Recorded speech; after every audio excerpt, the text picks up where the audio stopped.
Welcome to the Viewless Wings Poetry Podcast, where we celebrate the craft of poetry.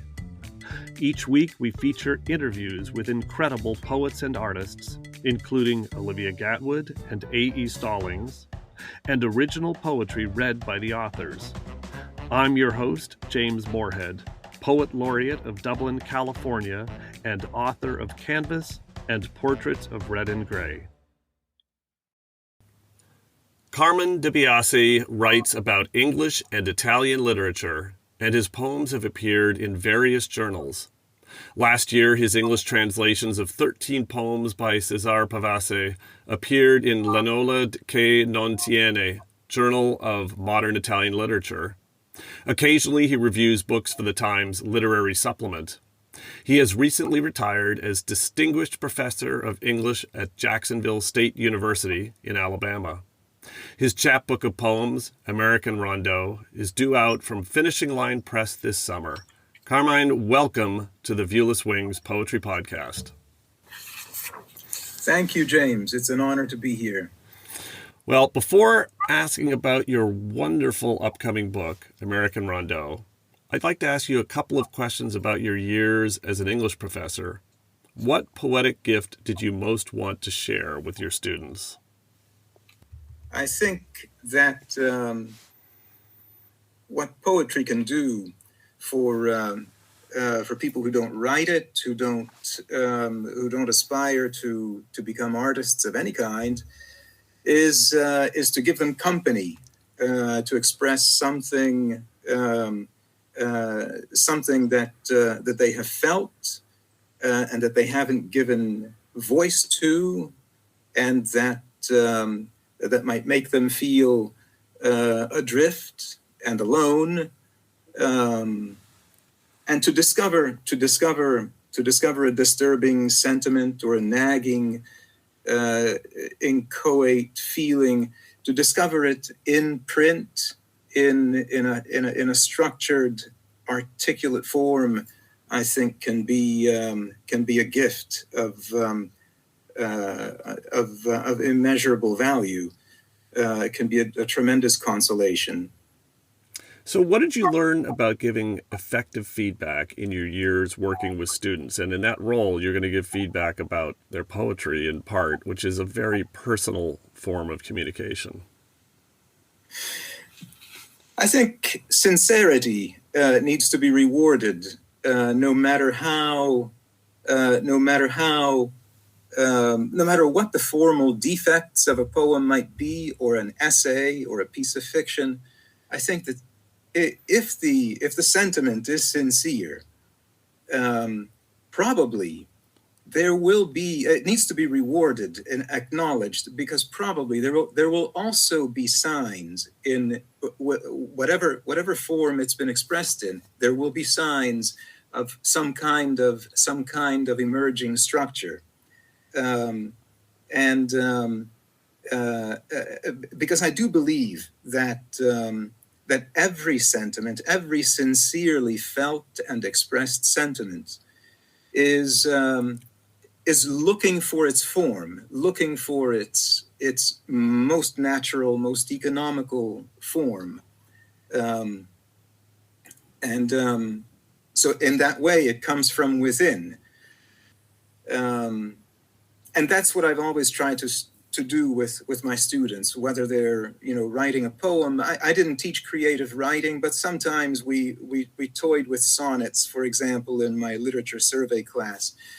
Whether it's in an essay or a piece of fiction, I've always tried to tell my students to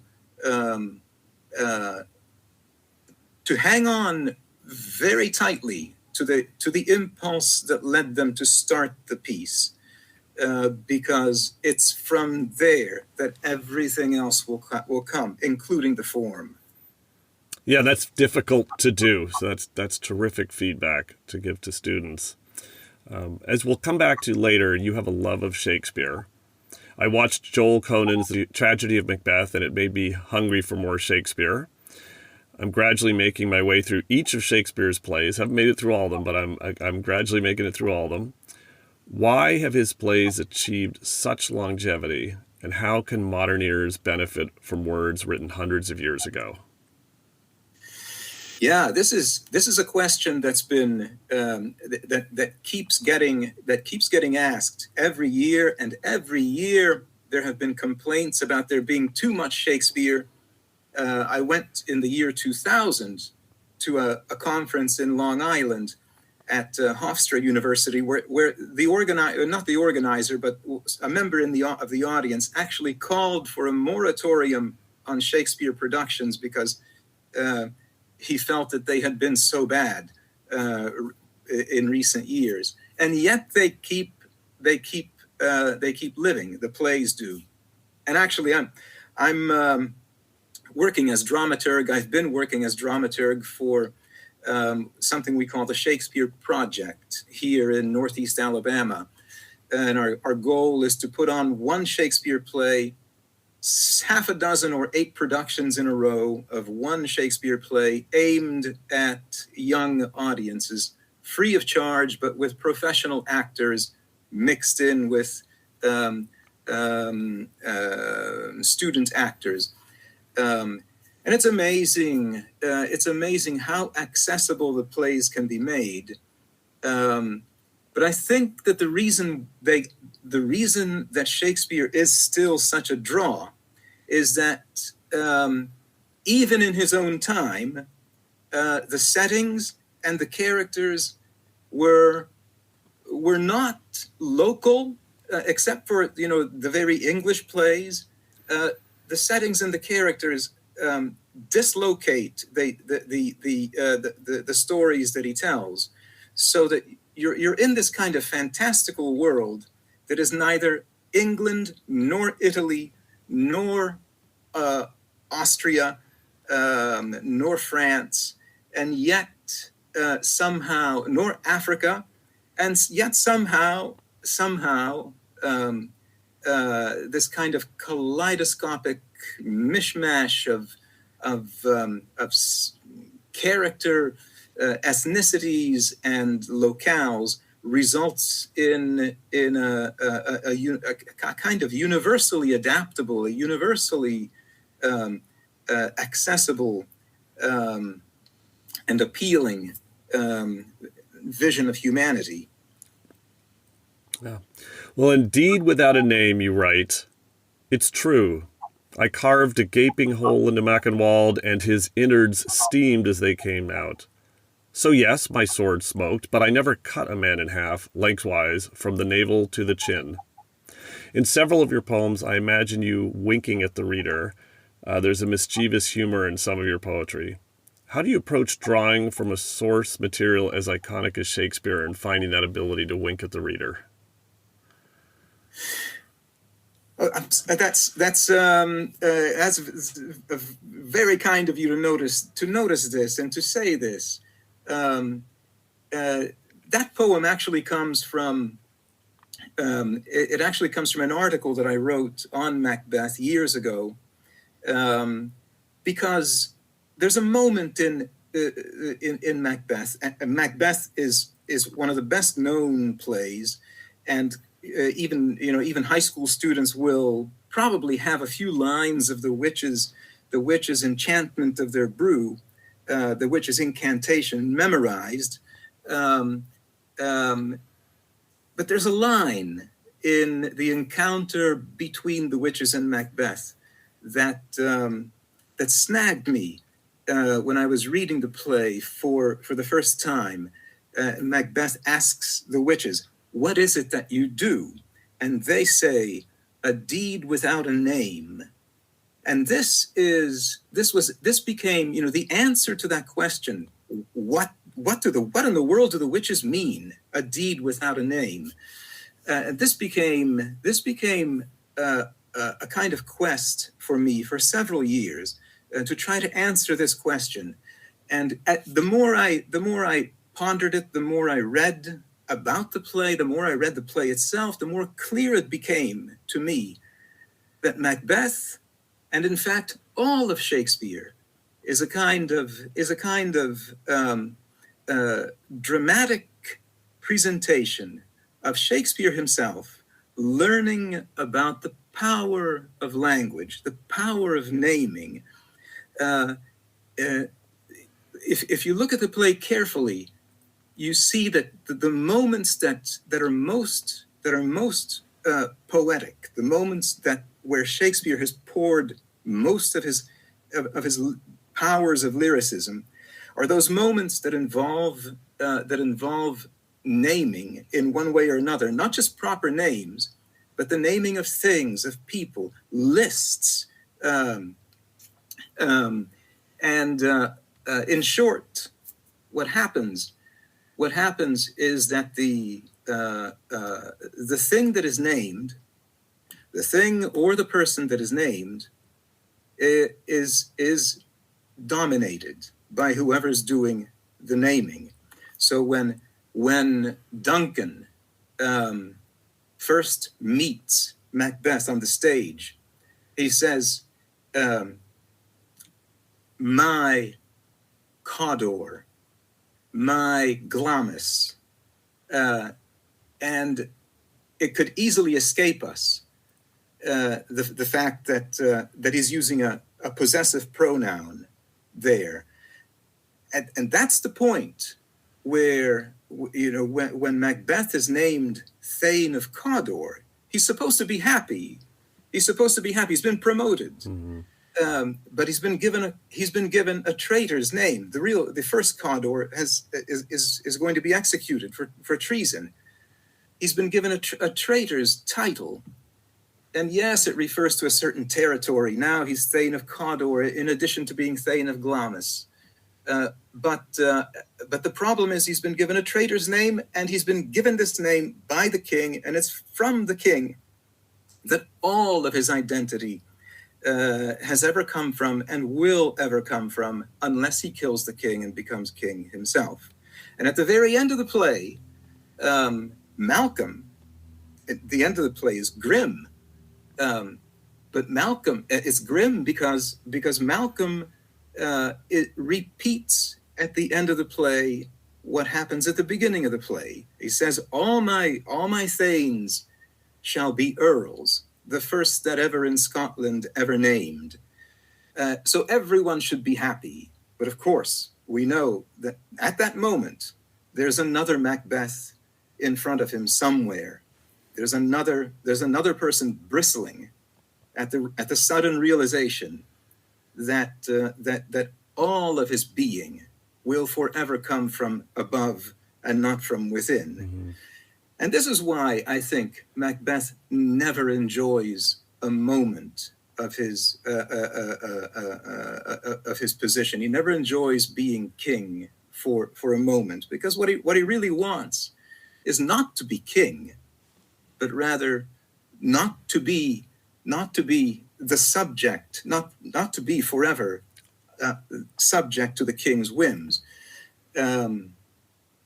And Duncan is a kind of fool. He's an imperceptive, dim-visioned, foolish man. He doesn't see. As soon as he arrives at Macbeth's castle, he says, "Oh my goodness, the air is so sweet here. The birds are singing. This is a lovely place. We're going to have a good time."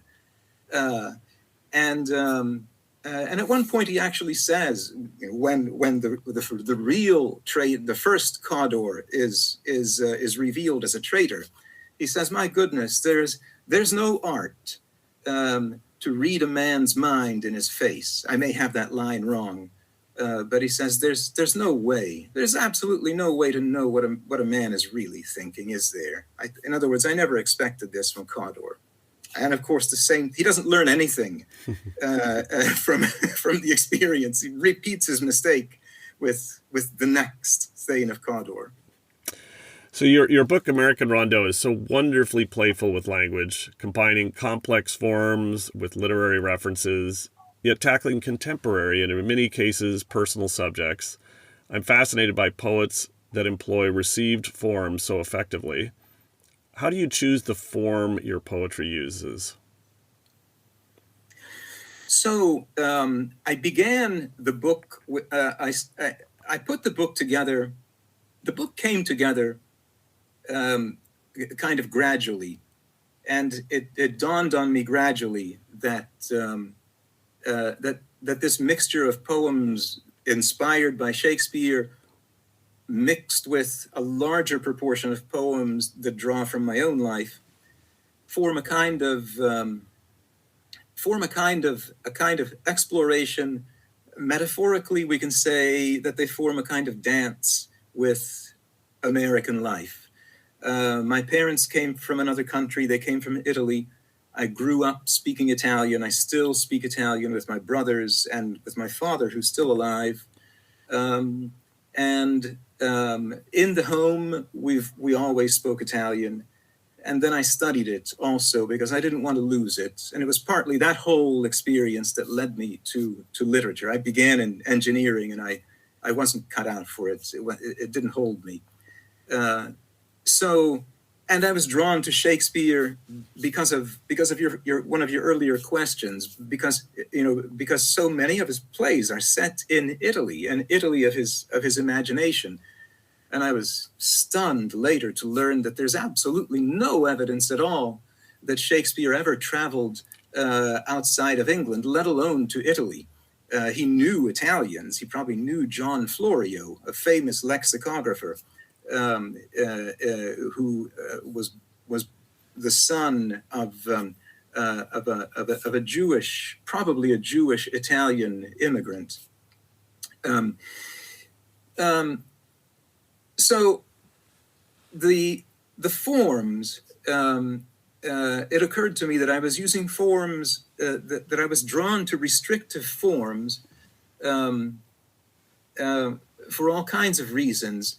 But one of them is because some of them continue to be appropriate. I wrote a sestina once, and it's in the book, and it's about my grandfather. The sestina is a very exacting form because it's composed of 6-line stanzas, and if you number the final word of every line of a given stanza is used as the final word of every line of all the stanzas.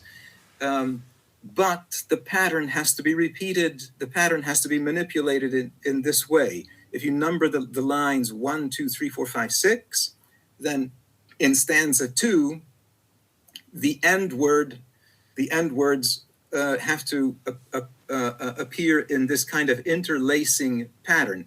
6, 1, 5, 2, 4, 3. And then the following stanza does the same thing, and the concluding stanza is only 3 lines, each of them ending in one of the 6 words, but containing another of the 6 words inside of it someplace. So it's the most restrictive, oppressive form imaginable, and among them anyway.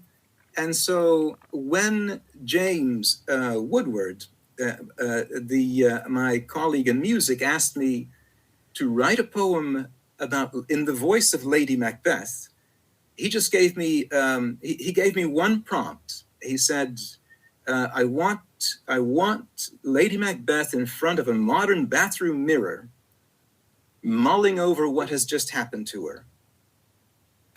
And that was it.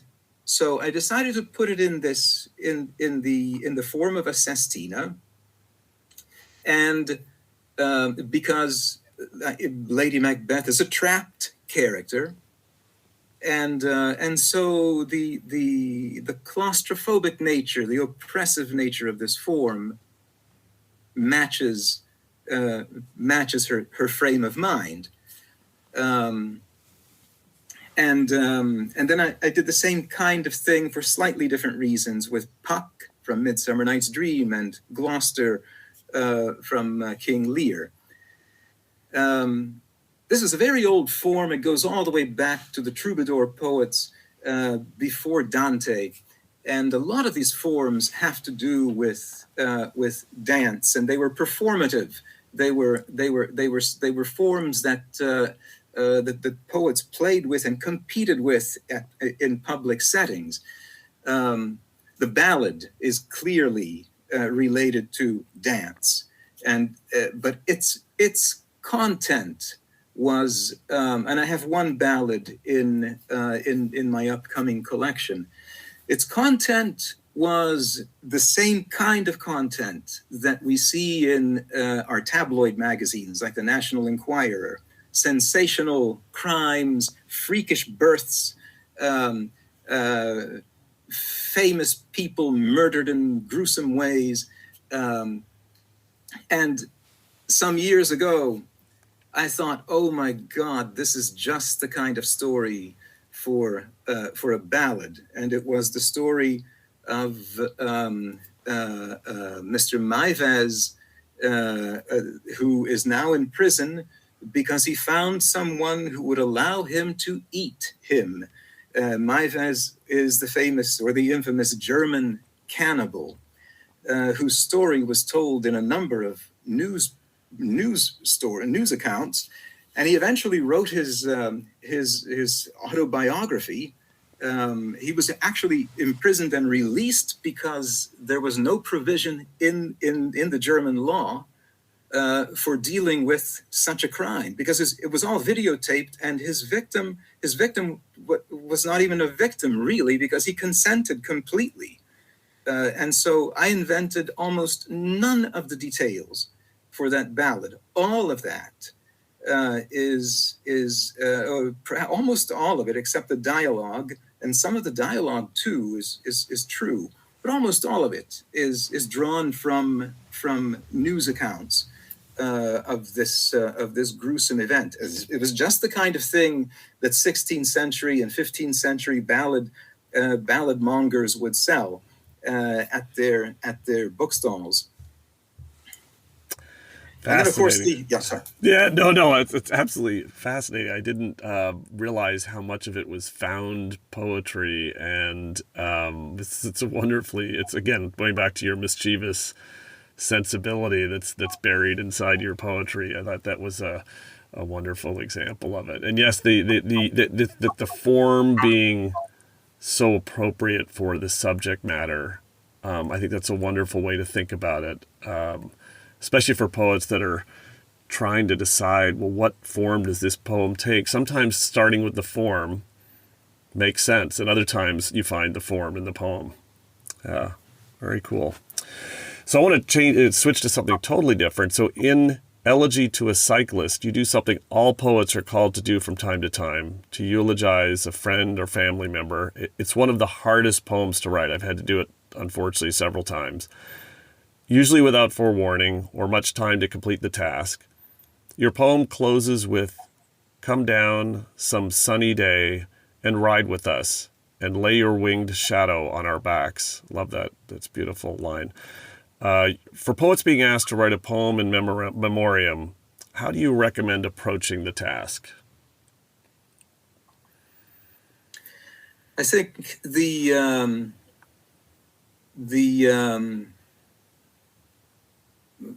most important thing in writing an elegy is to find what it is, what gift the deceased, what was the most precious gift that the deceased person has left you with, and go from there. The people we miss never really die, because we remember them, and we remember them in certain ways for certain reasons, and their presence comes back to us at certain moments when we need them. It's almost automatic. What would Dave do at such a moment? What would Dave say? Dave was his name. He was a ferocious cyclist, a ferociously competitive cyclist, but he was so taciturn. He never bragged, and if he saw somebody bragging, he would teach him a lesson. and put a stop to it, even if it killed him. I learned that when this is something he never told us, but I learned from his wife that the day after a hard ride with us, he could barely walk. He would linger on the couch, lounge around all day recovering. But this is something he would never reveal to us. So restraint for me in writing about Dave Robertson, the lesson about restraint was a precious one. And it radiates throughout my own work. Dave was not a writer. He was an engineer of some kind. I don't even really know what he did. I think he did quality control in a manufacturing plant here nearby. Practically all we had in common was the bicycle. And but I wish I had told him how much he contributed, how much he contributed and contributed to my ideas about poetry, about writing prose, because he was a kind of, he did in his athleticism what a poet does in disciplining the pen. So yeah, I think locating that most treasured gift that they leave us with, and turning that into a story, seeing that in several phases of several parts of your experience with the person, will lead, no doubt, to a form, to a story, to a shape.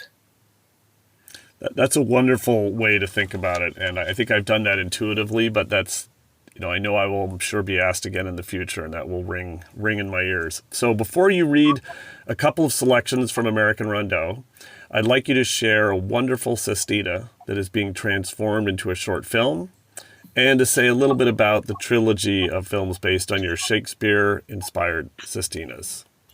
The poem Through Gloucester's Eyes, like you mentioned, James, is now being turned into a film short directed by James Woodward, who is our resident composer here at Jacksonville State University.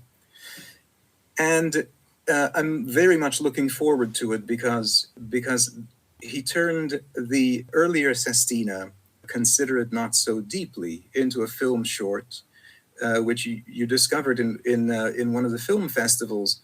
It was in 3 film festivals, and we made use of one of our very best student actresses here who just graduated. She did a terrific job. And we have an older actor doing the voice of Gloucester, and we've done the voice recording already with using his voice. And in a few weeks, we're going to be doing the filming, and we hope to have some kind of success with it. And after it, we're doing a film short of the one that you so kindly published for me, Midsummer Nut Brown Ale, which is in the voice of Puck. And that was conceived in a similar way. James Woodward said, look, I have this image of Puck, tired, sitting at a modern bar, complaining about all of his failures. Go. And so now we have this trilogy that James wanted. He wanted to sandwich a comedy between two tragedies. And so this one will be Through Gloucester's Eyes, then is going to be probably the third of the 3. So here it is. And I imagined one of the most moving parts or moments of King Lear is when his good son, Edgar, recounts how his father died. His father died when he was told by Edgar that the man who walked with him in his blindness through his last days was not Tom of Bedlam. It was, in fact, his good son Edgar.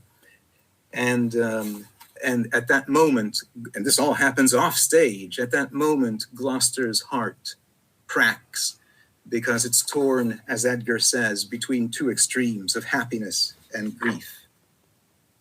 So here's the poem through Gloucester's eyes. How sure I was, old Lear, that you had lost your mind when you denounced your own good flesh and blood, Cordelia, and believed the lies the other two, also your own, had closed you in. So clear to me was your mistake that I was blinded to the same in me.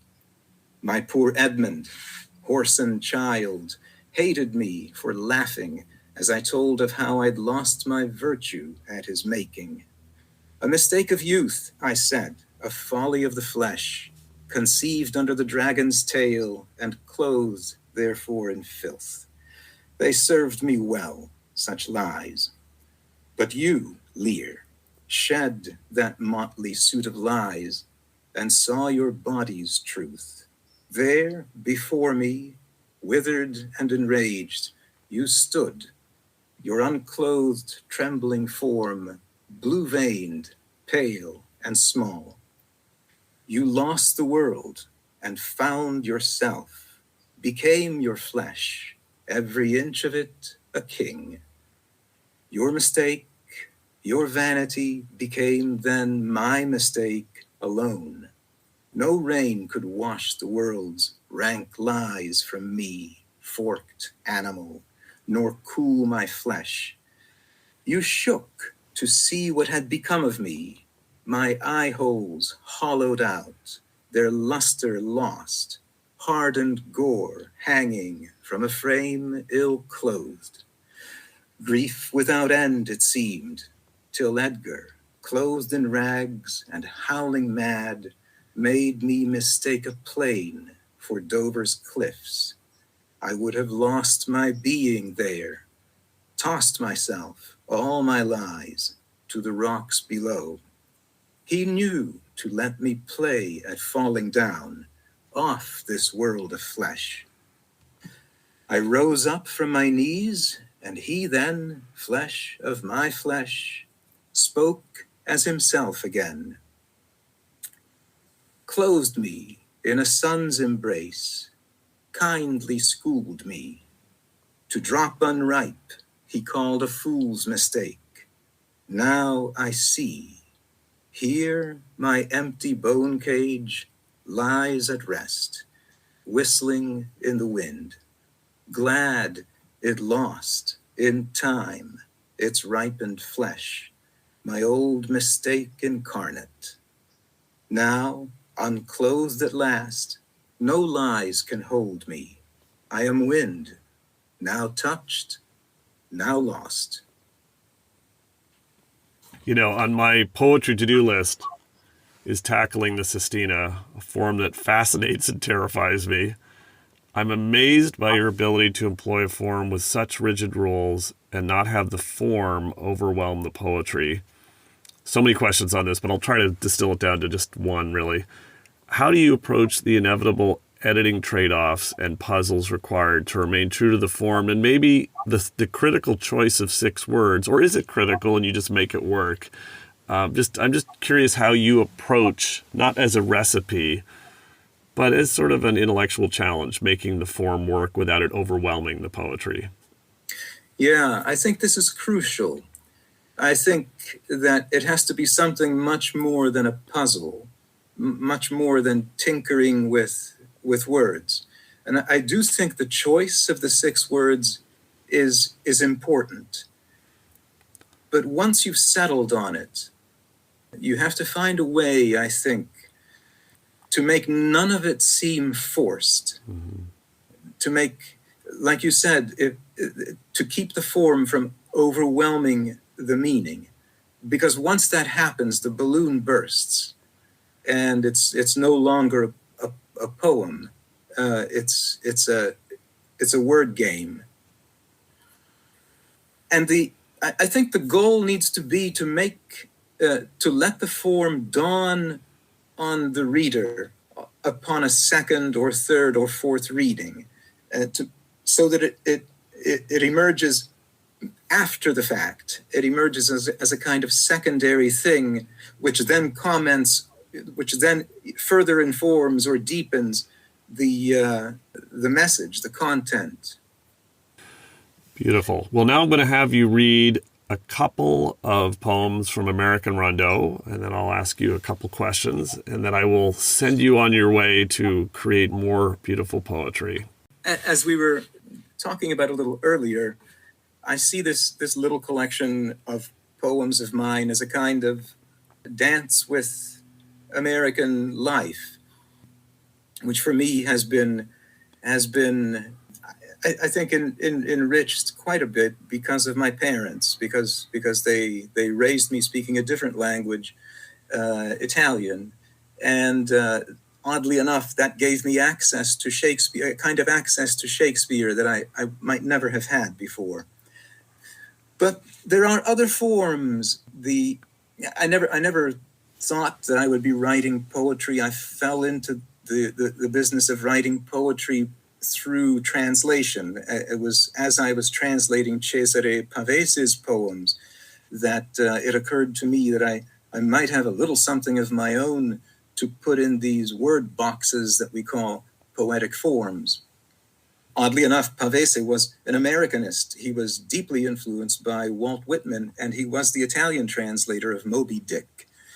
So the forms he uses, the forms that other European poets use and that early English poets used, continue, I think, to live, and they continue to teach us lessons about writing and about life, about poetry. One of the most moving poems I've ever read was John McCrae's In Flanders Fields, the World War I poet. And these two poems are in that form. It's a rondeau. It's ultimately in the earliest days was tied to a kind of dance. And so I gave my chapbook the title American Rondeau, but it's also the last poem in the collection. And the first one is Roman Rondeau. And I've also included a couple of other rondeaus in the middle of the collection. So here is the opening poem to the collection. This is called Roman Rondeau. The form is very simple. It's 3 stanzas. The rhyme scheme is rather exacting, actually. It's A, B, B, A, B, and then A, B, B, A again, with the first phrase of the poem repeated once at the end of the second and third stanzas. So here's Roman Rondeau. That old stone space has lost its wooden floor, strewn with arena, dry sand for wet gore. It gave the crowd a clean, staged kill. We know now all the corridors of fear below, the slave's close walls, the lion's cage next door. And to know is to be a child no more, to outgrow the vice of the emperor, the puerile lust for blood, the noise and glow that old stone space has lost. Grotesque, here on this American shore, these new fat men who would with glee restore that savage ignorance of long ago.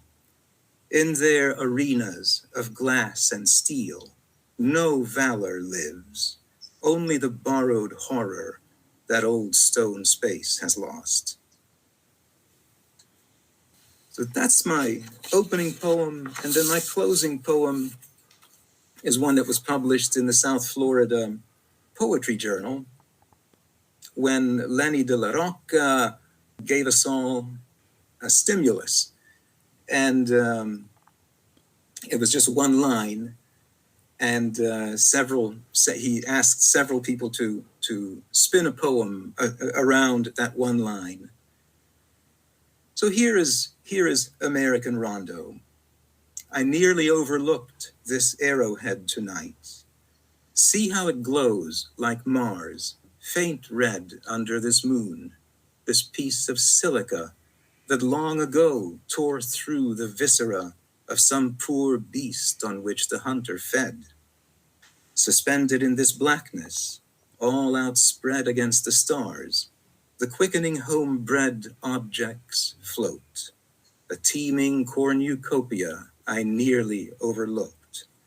Top hats, guns, trombones, a child's painted sled, clocks, chrome bumpers, blue jeans with yellow thread, the gleaming marquee of a cinema, the Dreamtime history of America, an unfurled picture scroll above my head I nearly overlooked. I love both those poems, and I think that I want to ask you about how you thought about ordering your book, because I originally, when you sent me a copy of it, I thought, okay, I'll read a couple first thing in the morning and then go have breakfast. I read the first poem and then had to read the whole book. It just pulled me right in. And as I was thinking about my most recent book, I had a lot of debates with some colleagues, and they said, yeah, that first poem's super important, because that'll either make people want to go to the next one, or it'll kind of get them to set it aside and come back to it, maybe never. What was your thought process in ordering your book? Oh, good question, James. And I'm so glad to hear that the ordering made sense to you, and that the opening was an effective one. I'm relieved to hear you say that, because nobody else has this book yet except for Finishing Line Press, and its pre-sales are going to start in about a week or two, and the book itself is going to be shipped to whoever orders it in August. But it's practically set in stone now. I have to make a couple of tiny little changes, but nothing that will alter the ordering of the poems. So I thought of the title. I thought that I would begin with a poem that would contradict the title, and that would that would ask the reader wonder what else might be in this collection. It's called American Rondeau. Is it if it's going to be some kind of dance with American life, is it going to be strictly American? I don't think there is such a thing in a country like ours as strictly American. This, of course, is a country of, innumerable foreign experiences, innumerable experiences and influences from the outside. It's still a very new country. And so I thought, why not begin with ancient Rome and juxtapose ancient Rome with the United States, because there will be other such juxtapositions in the poems that are inside the collection. So collections are inevitably written over multiple years, and usually not as a single project, but as a series of individual poems. Did you revisit and adjust any of the poems in American Rondeau when considering the poems as a collection, not as individual poems? I don't think I did, but I did write Roman Rondeau especially for this collection. I was not pleased with the idea of beginning with the poem that became the last one, and the titular poem, American Rondeau. I was not pleased with that, and so I wrote several poems especially for this collection. As soon as its form began to gel, then I knew that there were 2 or 3 or 4 other poems that I needed to write in order to round it out. So you have a wonderful ability to perform your poetry. How did you develop that skill? What's your approach to preparing to recite your poetry? And I hope that you consider using your voice for maybe the last of your 3 sestina films. I think the way, for listeners, go back to an earlier episode and you will hear Carmen reciting the third of the sestinas based on Shakespeare. But I think you should consider being that voice because I think you do a wonderful job. But what's your approach to reciting your poetry? Thank you, James. That's very flattering. The third of the sestinas, whoever does the voice will be chosen by James Woodward, the director. But James has had me do a recording of American Rondeau. I don't know if I sent you the little film, which was also made its way to a film festival in Raleigh, North Carolina, I think. Greenville, I think. Greenville North or Greenville, South Carolina. Now I can't remember. I couldn't go because of COVID. But I'll send you the link. There's a YouTube link to that little video. I think that my only goal in reciting poetry is not to make it sound like an artificial affair. It has to have it has to sound like human speech. I'll never forget a brilliant interview with one of my favorite writers, Bruce Chatwin, in the 1980s. I think it appeared in Granta. He said something, and he wasn't the first one to say it, but I remember the way that I remember because he said it.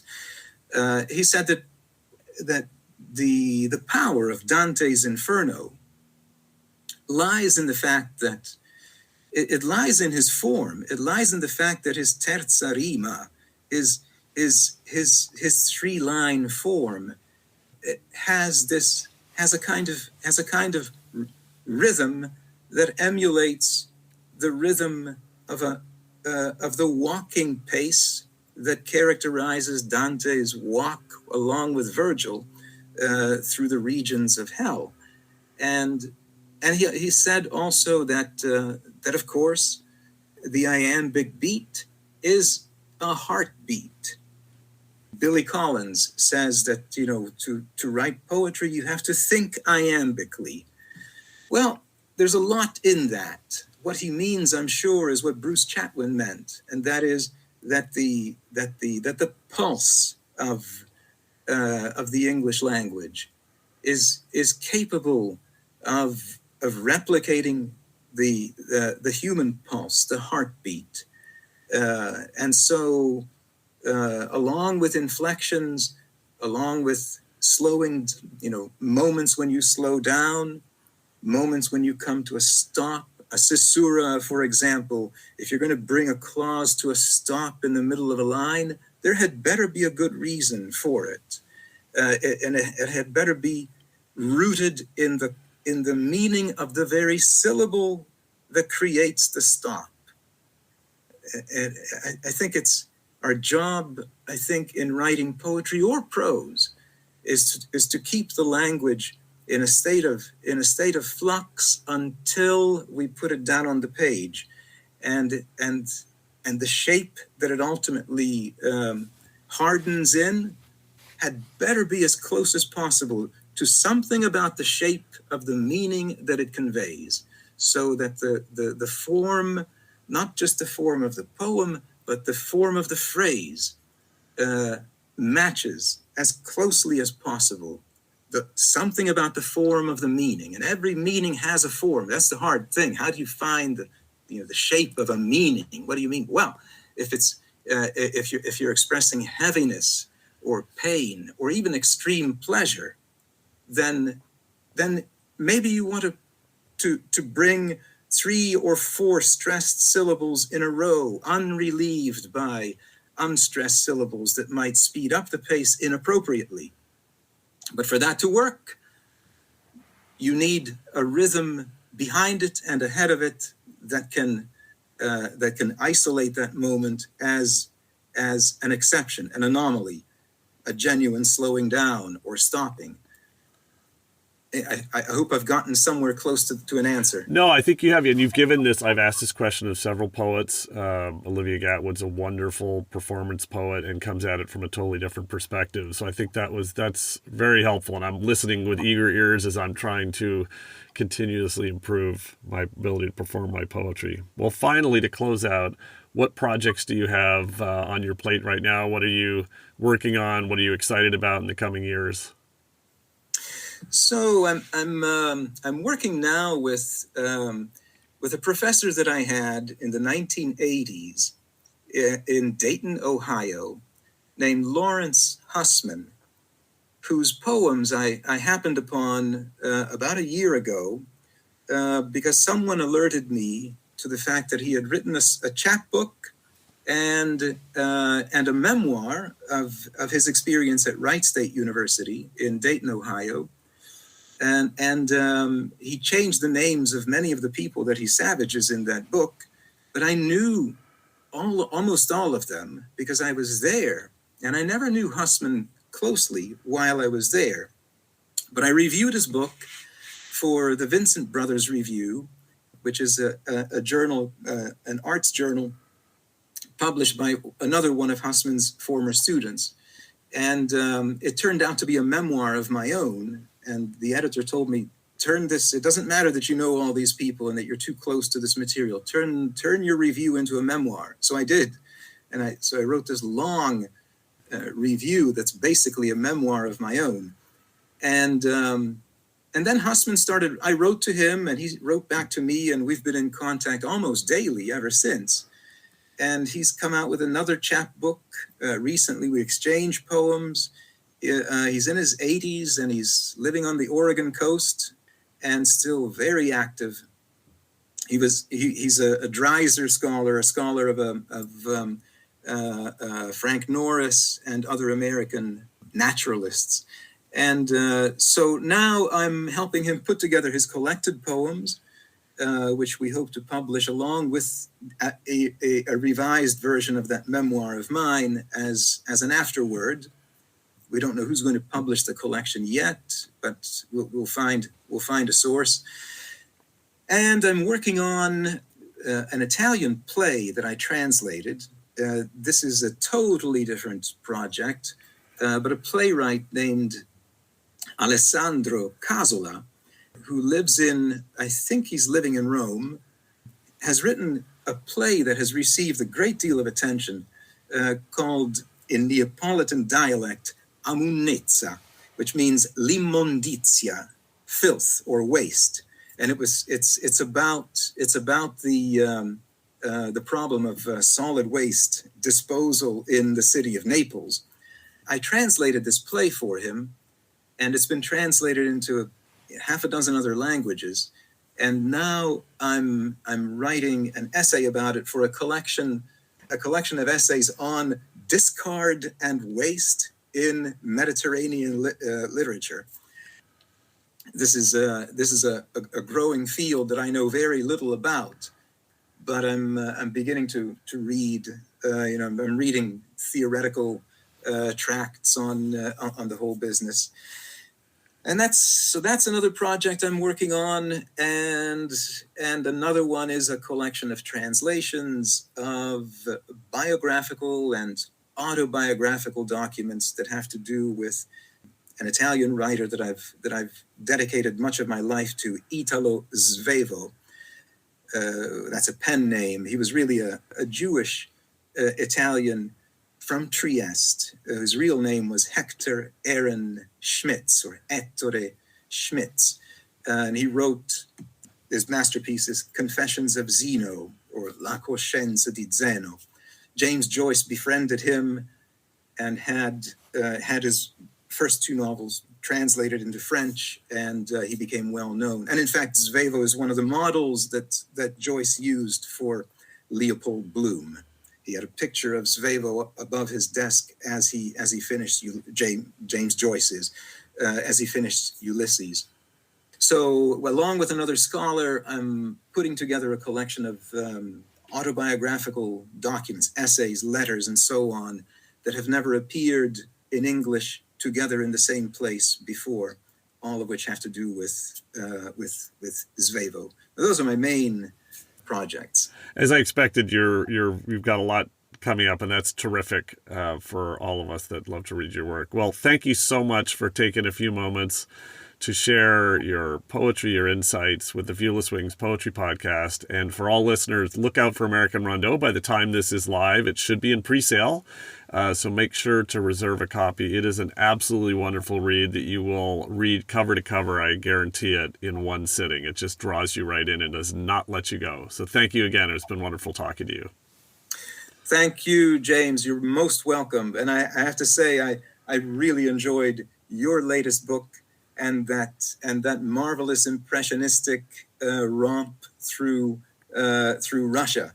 Yes, that was tragically timely. My Soviet Union experience as a teenager many, many decades ago. Yes, that book was, as I reread a poem I wrote, a long series of poems I wrote years ago, the takeaway I took from my own book was that's nostalgia we don't want to go back to. It was fascinating, but thank you so much again for reading my book and your wonderful comments on it. You're welcome. And we'll be in touch. Yes.